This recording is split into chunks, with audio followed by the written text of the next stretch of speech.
Hi, it's James Harrison. I'm here with Thursday Thoughts. Today we're going to talk about a drummer that influenced me quite a bit when I was a kid, and in part because of my parents, which of who were divorced at the time, but they were both huge Elvis fans. And the drummer for Elvis was Ronnie Tutt. And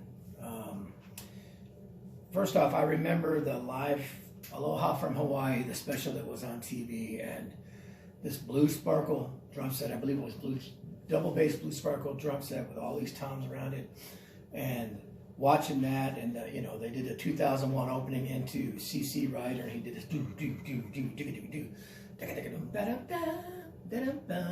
the big Elvis intro and outro, and I was just floored at the drumming. I was just you know, and gosh, I can't remember if that was 72, 73, somewhere around there. And my dad would come and get us and take us to Florida every summer for a little bit.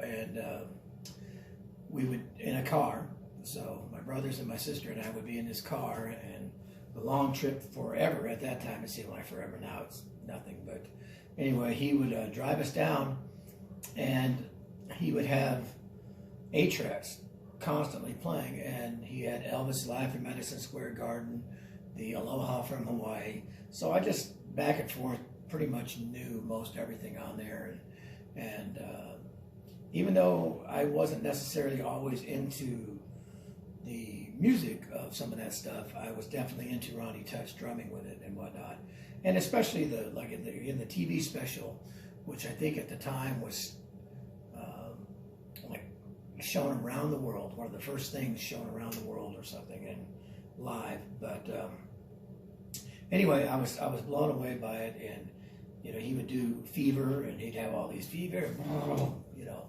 he did a lot of kind of extracurricular type fills and things like that, because Elvis would want his gyrations or anything kind of amplified by drums. So, you know, my understanding is Ronnie Tutt would have to watch him and catch moves and put kicks in that you may not have thought would have been there as just a drumming, but, you know, as a drummer, but he did it to back up Elvis. And so I was highly influenced by a lot of his playing and everything like that. He had a, you know, longer hair and a beard. And I just thought it was really cool. Great, cool looking, I believe it was Slingerland drum set at the time. I hope I'm not wrong on that.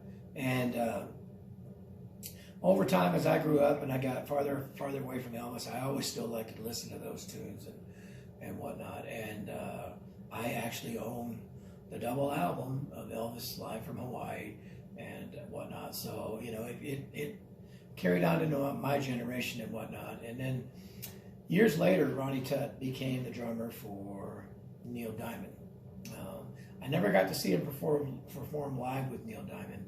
They were coming to do a concert in Idaho at one point, but he had had a stroke or something and couldn't make it. And Paul Lime actually flew in and did the show, and that's another story. We'll get to that at a different point.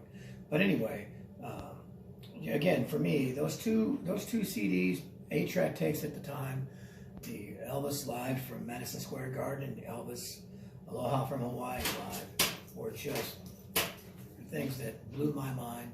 And you heard it, the 2 dogs just ran in the dog door. So if you hear noises, now they're going right back out.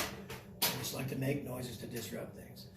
So anyway, again, Ronnie Tutt, I would be lying if I said he wasn't an influence on me, because early on, he certainly was. And so definitely deserves a mention, and definitely has my respect as a highly influential drummer to me. And maybe at some point when I'm doing one of my lessons, we'll break down one of the songs he played off of the live Elvis things or something like that. But anyway, Thursday Thoughts today, Ronnie Tutt.